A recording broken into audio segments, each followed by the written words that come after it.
ರಾಜ್ಯದ ಕಾಂಗ್ರೆಸ್ ಸರ್ಕಾರಕ್ಕೆ ಬಡವರ ಅಭಿವೃದ್ಧಿ ಬಗ್ಗೆ ಆಸಕ್ತಿ ಇಲ್ಲ ಅಂತ ಹೇಳಿ ಚಿಕ್ಕಬಳ್ಳಾಪುರ ಲೋಕಸಭಾ ಸದಸ್ಯರು ಕೆ ಸುಧಾಕರ್ ಅವರು ಆರೋಪ ಮಾಡಿದ್ದಾರೆ. ಅವರು ದೊಡ್ಡಬಳ್ಳಾಪುರದಲ್ಲಿ ಸುದ್ದಿಗಾರರೊಂದಿಗೆ ಮಾತನಾಡ್ತಾ ಈ ವಿಷಯವನ್ನು ಹೇಳಿದರು.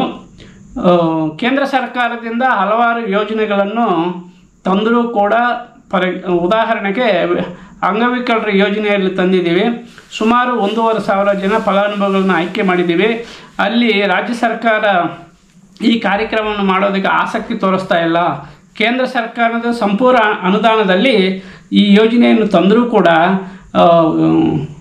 ಸ್ಥಳೀಯ ಶಾಸಕರು ಮತ್ತು ಚಿಕ್ಕಬಳ್ಳಾಪುರ ಇನ್ಚಾರ್ಜ್ ಸಚಿವರು ಇವ್ರಿಗೆ ಸಹಕಾರ ನೀಡ್ತಾ ಇಲ್ಲ ಅಂತ ಗಂಭೀರ ಆರೋಪ ಮಾಡಿದ್ದಾರೆ.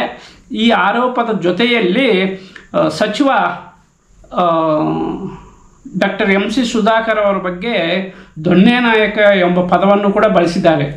ಅವರು ಸ್ಥಳೀಯ ಶಾಸಕರ ಬಗ್ಗೆ ಅಲ್ಲ, ಸಚಿವರೇ ನಾನು ಪಾರ್ಲಿಮೆಂಟಲ್ಲಿ ಇದ್ದಾಗ ಈ ಯೋಜನೆಗಳನ್ನು ಜನರಿಗೆ ಕೊಡಬೇಕು ಅಂತ ಅವರು ನನಗೆ ಡೇಟ್ ಕೊಡ್ತಾರೆ, ನಾನು ಮತ್ತೆ ಅದರ ಬಗ್ಗೆ ಆಕ್ಷೇಪಣೆಯನ್ನು ವ್ಯಕ್ತಪಡಿಸಬೇಕಾಗುತ್ತದೆ. ಅದಕ್ಕೆ ಈ ರಾಜ್ಯ ಸರ್ಕಾರದ ಕಾಂಗ್ರೆಸ್ ಸರ್ಕಾರದಲ್ಲಿ ಬಡವರಿಗೆ ನೀಡಬೇಕಾಗಿರ್ತಕ್ಕಂಥ ಹಲವಾರು ಯೋಜನೆಗಳನ್ನು ಕೊಡಬೇಕಾದ್ರೆ ರಾಜ್ಯ ಸರ್ಕಾರಕ್ಕೆ ಯಾವುದೇ ಮನಸ್ಸಿಲ್ಲ, ಮಾಡೋಕ್ಕೆ ಅವರಿಗೆ ಆಗ್ತಾ ಇಲ್ಲ. ಕೇಂದ್ರ ಸರ್ಕಾರ ಕೊಟ್ಟಿರ್ತಕ್ಕಂಥವನ್ನು ಇಂಪ್ಲಿಮೆಂಟ್ ಮಾಡಬೇಕಾದ್ರೂ ಕೂಡ ಆಗ್ತಾ ಇಲ್ಲ ಅಂತೇಳಿ ಸುಧಾಕರ್ ಅವರು ಆರೋಪ ಮಾಡಿದ್ದಾರೆ. ಅಮೃತ್ ಭಾರತ್ ರೈಲ್ವೆ ನಿಲ್ದಾಣಗಳ ಉನ್ನತೀಕರಣ ಯೋಜನೆ ಮಾನ್ಯ ಪ್ರಧಾನಮಂತ್ರಿಗಳು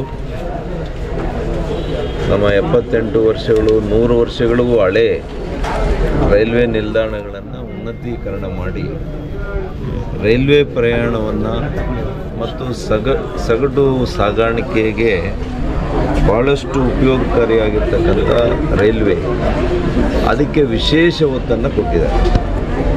ನೀವು ಅನೇಕ ದಶಕಗಳ ಒಂದು ಹೋಲಿಕೆ ಮಾಡಿದಾಗ ಕಳೆದ 10 ವರ್ಷಗಳಲ್ಲಿ 10 ಪಟ್ಟು ಹೆಚ್ಚು ಹೂಡಿಕೆಯನ್ನು ಮಾಡ್ತಾಯಿದೆ ಕೇಂದ್ರ ಸರ್ಕಾರ. ಅದರ ಭಾಗವಾಗಿ ಇವತ್ತು ದೊಡ್ಡಬಳ್ಳಾಪುರ ಐತಿಹಾಸಿಕವಾಗಿರ್ತಕ್ಕಂಥ ಒಂದು ರೈಲ್ವೆ ನಿಲ್ದಾಣ ಇದೆ. ಇಲ್ಲಿ ಸುಮಾರು 25 ಕೋಟಿ ರೂಪಾಯಿಗಳಲ್ಲಿ ಇವತ್ತು ಈ ಉನ್ನತೀಕರಣ ಮಾಡಲಿಕ್ಕೆ ಈ ರೈಲ್ವೆ ನಿಲ್ದಾಣವನ್ನು ಕೈಗೆತ್ತಿಕೊಂಡಿದ್ದಾರೆ. ಮಾನ್ಯ ಪ್ರಧಾನಿಗಳೇ ಇದನ್ನು ಅನೇಕ ರೈಲ್ವೆ ನಿಲ್ದಾಣಗಳ ಜೊತೆ ದೇಶದಲ್ಲಿ ಒಂದೇ ದಿವಸ ಇದಕ್ಕೆ ಕಾಮಗಾರಿಯ ಶಂಕುಸ್ಥಾಪನೆಯನ್ನು ಕೂಡ ಮಾಡಿದ್ದಾರೆ.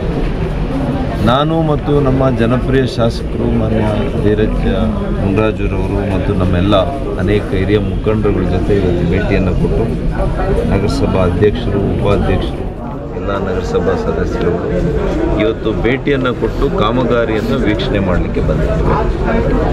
ಕೆಲವು ತಾಂತ್ರಿಕ ಸಮಸ್ಯೆಗಳಿಂದ ರೈಲ್ವೆ ಅಧಿಕಾರಿಗಳು ಡಿಸೆಂಬರ್ಗೆ ಮುಗಿಲಿಕ್ಕೆ ಒಂದು ನಿರ್ದೇಶನ ಇತ್ತು ನಮಗೆ, ಆದರೆ ಡಿಸೆಂಬರ್ಗೆ ಆಗೋದಿಲ್ಲ. ಬಹುಶಃ ನಮಗೆ ಇನ್ನೊಂದು 5-6 ತಿಂಗಳು ಹೆಚ್ಚಾಗುತ್ತೆ ಅಂತ ಹೇಳ್ತಾ ಇದ್ದಾರೆ. ಅದಕ್ಕೆ ನಾವು ಒಳ್ಳೆಯ ಗುಣಮಟ್ಟವನ್ನು ಕಾಯ್ದುಕೋಬೇಕು, ವೇಗವನ್ನು ಹೆಚ್ಚು ಮಾಡಬೇಕು, ಕಾಮಗಾರಿ ವೇಗವನ್ನು ಹೆಚ್ಚು ಮಾಡಿ. ಕೆಲವು ತಾಂತ್ರಿಕ ಸಮಸ್ಯೆಗಳು ಕೂಡ ನಮ್ಮ ಸ್ಥಳೀಯ ನಾಯಕರುಗಳು ಹೇಳಿದ್ದಾರೆ. ಇಲ್ಲಿ ರೈಲ್ವೆ ವಿಶೇಷವಾಗಿ ಮೇಲ್ಸೇತುವೆ ಇರ್ಬೋದು, ಚರಂಡಿಯ ವ್ಯವಸ್ಥೆ ಇರ್ಬೋದು ಮತ್ತು ಸೇಫ್ಟಿ ವಿಚಾರದಲ್ಲಿ ಕೂಡ ನಮ್ಮ ಶಾಸಕರು ಹೇಳಿದರು, ಅಲ್ಲಿ ಒಂದು ಓವರ್ ಬ್ರಿಡ್ಜ್ ಮಾಡಿಸಿದರೆ ಮತ್ತಷ್ಟು ಉಪಯೋಗಕರ ಅಂತೇಳಿ ನಗರಕ್ಕೇ ದೊಡ್ಡಬಳ್ಳಾಪುರ ನಗರಕ್ಕೇ ಸಂಪರ್ಕ ವ್ಯವಸ್ಥೆ ಮಾಡಲಿಕ್ಕೆ ಅದು ರೈಲ್ವೆ ಮೂಲಕ ಆದರೂ ಮಾಡಿಸಬೇಕು ಅಥವಾ ರಾಷ್ಟ್ರೀಯ ಹೆದ್ದಾರಿ ಮೂಲಕ ಆದರೂ ಮಾಡಿಸಬೇಕು.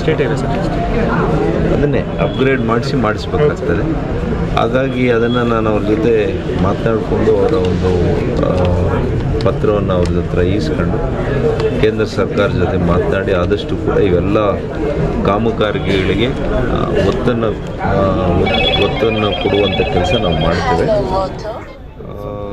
ಇವತ್ತು ದೊಡ್ಡಬಳ್ಳಾಪುರ ಒಂದೇ ಅಲ್ಲ, ನಮ್ಮ ಕ್ಷೇತ್ರದಲ್ಲಿ ಇವತ್ತು ನಂದಿ ಕೂಡ ಉನ್ನತವಾಗಿರ್ತಕ್ಕಂಥ ನಿಲ್ದಾಣವನ್ನು ನಾವು ಮಾಡ್ತಾ ಇದ್ದೇವೆ. ಅದು ಕೂಡ ಬ್ರಿಟಿಷರ ಕಾಲದಲ್ಲೇ ನಿಲ್ದಾಣ ಆಗಿದೆ. ಮತ್ತು ನಮ್ಮ ತಾಲೂಕಿಗೆ ಇವತ್ತು ದೊಡ್ಡಬಳ್ಳಾಪುರ ತಾಲೂಕಿಗೆ ಅನೇಕ ಯೋಜನೆಗಳು ಈಗಾಗಲೇ ಕೇಂದ್ರ ಸರ್ಕಾರದ ಯೋಜನೆಗಳು ಬಂದಿದ್ದಾವೆ. ಪ್ರಗತಿ ಆಗ್ತಾ ಇದೆ. ಅದರದ್ದು ತಮ್ಮ ಮಾಧ್ಯಮ ಸ್ನೇಹಿತರ ಜೊತೆ ನಾನು ನಮ್ಮ ಕ್ಷೇತ್ರಕ್ಕೆ ಕಳೆದ 1 ವರ್ಷದಿಂದ, ಅಂದರೆ ದೊಡ್ಡಬಳ್ಳಾಪುರ ಕ್ಷೇತ್ರಕ್ಕೆ ಕೇಂದ್ರ ಸರ್ಕಾರದ ಅನುದಾನಗಳು ಯಾವ್ಯಾವ ಇಲಾಖೆಗೆ ಎಷ್ಟು ಬಂದಿದೆ ಅದನ್ನು ವಿಶೇಷವಾಗಿ ನಾವು ಕೂತ್ಕೊಂಡು ಒಂದು ಅರ್ಧ ಗಂಟೆ ನಿಮಗೆಲ್ಲರಿಗೂ ಕೂಡ ಮಾಹಿತಿಯನ್ನು ಹಂಚ್ಕೊಳ್ಳುವಂಥ ಕೆಲಸ ನಾವು ಮಾಡ್ತೀವಿ. ಸರ್, ಚಿಲ್ಲರೆ ವ್ಯಾಪಾರಿಗಳಿಗೆ GSTಯಿಂದ ಸಾಕಷ್ಟು ತೊಂದರೆ ಆಗ್ತಿದೆ ಅಂತ ಒಂದು ಆರೋಪ ಬರ್ತಾ ಇದೆ ಸರ್. ಈಗ ಫೋನ್ಪೇ, ಗೂಗಲ್ ಪೇಯಿಂದ ಏನೋ ಹಣವನ್ನು ಸ್ವೀಕಾರ ಮಾಡ್ತಾರೆ, ಅವ್ರಿಗೆ ನೋಟಿಸ್ ಕೊಡೋಂಥ ಕೆಲಸ ಆಗ್ತಾಯಿದೆ ಸರ್ ರಾಜ್ಯಾದ್ಯಂತ. ಅಂಥವ್ರಿಗೆ ನೋಡ್ರಿ, ಈಗ ನಿಮ್ಗೆ ಗೊತ್ತಿದೆ, ಇನ್ಕಮ್ ಟ್ಯಾಕ್ಸು 1 ಲಕ್ಷ ಸಂಬಳ ಬರೋರಿಗೇ ಇವತ್ತು ಇನ್ಕಮ್ ಟ್ಯಾಕ್ಸ್ ಇಲ್ಲ. ರಸ್ತೆ ಬದಿಯಲ್ಲಿ ವ್ಯಾಪಾರ ಮಾಡುವಂಥವ್ರಿಗೆ ಟ್ಯಾಕ್ಸ್ ಹಾಕ್ತಾರ? ಈಗಾಗಲೇ ನಾವು ನೋಡಿದ್ರಿ, ಸ್ವನಿಧಿ ಯೋಜನೆ, ಪ್ರಧಾನಮಂತ್ರಿಗಳ ಸ್ವನಿಧಿ ಯೋಜನೆಯಲ್ಲಿ 10,000, 20,000, 50,000 ಕೂಡ ಉಚಿತವಾಗಿ ಕೊಟ್ಟಿದೆ. ಇದೇ ಇವತ್ತು ದೊಡ್ಡಬಳ್ಳಾಪುರ ಕ್ಷೇತ್ರದಲ್ಲೇ ಸುಮಾರು ಜನ ಕೊಟ್ಟಿದೆ. 1000 ಜನಕ್ಕೂ ಹೆಚ್ಚು ಜನರಿಗೆ ಇಲ್ಲಿ ಫಲಾನುಭವಿಗಳಿದ್ದಾರೆ. ಹಾಗಾಗಿ ಇದೆಲ್ಲ ಕೂಡ ಉಚಿತವಾಗಿ ಕೊಟ್ಟಿರುವಂಥ ಹಣ. ಬೀದಿ ಬದಿ ವ್ಯಾಪಾರಿಗಳು ಅವರು ಕೂಡ ಉತ್ಕೃಷ್ಟವಾಗಿ ಬೆಳಿಬೇಕು, ಆರ್ಥಿಕವಾಗಿ, ಸಾಮಾಜಿಕವಾಗಿ ಅಂತೇಳಿ ಗಮನದಲ್ಲಿಟ್ಕೊಂಡು ಪ್ರಧಾನಮಂತ್ರಿಗಳು, ನಮ್ಮ ಕೇಂದ್ರ ಸರ್ಕಾರ ಈ ಯೋಜನೆಗಳನ್ನು ರೂಪಿಸಿದೆ. ಸರ್, ಬಿಜೆಪಿ ಸರ್ ಕಾಂಗ್ರೆಸ್ ವತಿಯಿಂದ ಸಾಧನಾ ಸಮಾವೇಶ ನಡೀತಾ ಇದೆ ಮೈಸೂರಿನಲ್ಲಿ. ಈಗ ಸಿಗಂದೂರಿನಲ್ಲಿ ಬ್ರಿಡ್ಜ್ ಉದ್ಘಾಟನೆಗೆ ಮುಖ್ಯಮಂತ್ರಿಗಳು ಹೋಗೋದಿಲ್ಲ, ಸಾಧನಾ ಸಮಾವೇಶಕ್ಕೆ ಹೋಗ್ತಾ ಇದ್ದಾರೆ. ಸರ್, ಇದ್ರ ಬಗ್ಗೆ ಏನು ಹೇಳ್ತೀರಿ ಸರ್? ನೋಡಿ, ಕೇಂದ್ರ ಸಚಿವರು ಒಂದು ಯೋಜನೆಗೆ ಬರುವಾಗ ಪತ್ರ ಬರೆದಿದ್ದಾರೆ, ಲೋಕಸಭಾ ಸದಸ್ಯರು ಪತ್ರ ಬರೆದಿದ್ದಾರೆ, ಸಂಬಂಧಪಟ್ಟಂಥ ಎಲ್ಲ ಚುನಾಯಿತ ಪ್ರತಿನಿಧಿಗಳ ಜೊತೆ ಅವ್ರು ಹೇಳಿದ್ದಾರೆ ಬರಬೇಕು ಅಂತೇಳಿ. ದುರುದ್ದೇಶದಿಂದ ಹೋಗದೆ ಇದ್ದರೆ ಏನು ಮಾಡೋಕ್ಕಾಗ್ತದೆ? ಈಗ ಇವರಿಷ್ಟೆಲ್ಲ ಹೇಳ್ತಾರೆ. ಇವತ್ತು ನಮ್ಮ ಹ್ಯಾಂಡಿಕ್ಯಾಪ್ಸ್ಗೆ ಇವತ್ತು ಯೋಜನೆಯನ್ನು ನಾವು ರೂಪಿಸಿದ್ದೀವಿ. ಚಿಕ್ಕಬಳ್ಳಾಪುರ ಜಿಲ್ಲೆಯಲ್ಲಿ 1 ವರ್ಷದಿಂದ ಫಲಾನುಭವಿಗಳು ಕಾಯ್ತಾ ಇದ್ದಾರೆ. ಯಾಕೆಂದರೆ ಜಿಲ್ಲಾ ಉಸ್ತುವಾರಿ ಸಚಿವರು ಬರಬೇಕಂತೆ. 100% funded by government of India. ಎಷ್ಟು ಜನ ಇರೋದು ಫಲಾನುಭವಿಗಳು? 1220 ಜನ ಈ ದೊಣ್ಣೆನಾಯಕ ಮಂತ್ರಿ ಬರಬೇಕು ಅಂತೇಳಿ ಅವ್ರು ಕಾಯ್ತಾ ಇದ್ದಾರೆ 1 ವರ್ಷ. ಇಂಥದ್ದನ್ನು ಕೇಳಲ್ಲ ನೀವು. ರಾಜ್ಯ ಸರ್ಕಾರ ಇದೇ ಒಂದು ದುಡ್ಡು ಕೊಟ್ಟಿದ್ದು ಕೇಂದ್ರ ಸರ್ಕಾರ, ಯೋಜನೆ ಮಾಡಿಸಿರೋದು ಕೇಂದ್ರ ಸರ್ಕಾರ. ಅವರು ಬರುವಾಗ ಇವರಿಗೆ ಹೋಗುವಂಥ ಸೌಜನ್ಯ ಇರಬೇಕಲ್ಲ. 1 ವರ್ಷ ಮೇಲಾಗಿದೆ ಇವತ್ತು ಫಲಾನುಭವಿಗಳನ್ನ ಆಯ್ಕೆ ಮಾಡಿ ಅಲಾಮ್ಕೋಯಿಂದ.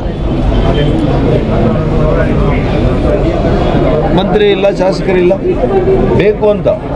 ಮತ್ತು ಡೇಟ್ ಯಾವಾಗ ಕೊಡ್ತಾರೆ? MP ಸದನದಲ್ಲಿರಬೇಕು, ಲೋಕಸಭೆಯಲ್ಲಿದ್ದಾಗ ಡೇಟ್ ಕೊಡ್ತಾರೆ, ಅವ್ರು ಬರಬಾರ್ದು ಅಂತೇಳಿ. ಈ ಥರ ನಡೀತಾ ಇದೆ ಇಲ್ಲಿ ಕಾಂಗ್ರೆಸ್ ಸರ್ಕಾರ. ರಾಜ್ಯಕ್ಕೆ ಆಪ್ತವಸೂಲಿ ಮಾಡಲಿಕ್ಕೆ ಬರ್ತಾ ಇದ್ದಾರೆ ಅಂತ ರೇಣುಕಾ ಪ್ರಸಾದ್ ಅವರು ಆರೋಪ ಮಾಡಿದ್ದಾರೆ. ಯಾರು ಆರೋಪ ಮಾಡಿದ್ದಾರೆ? ಅವರು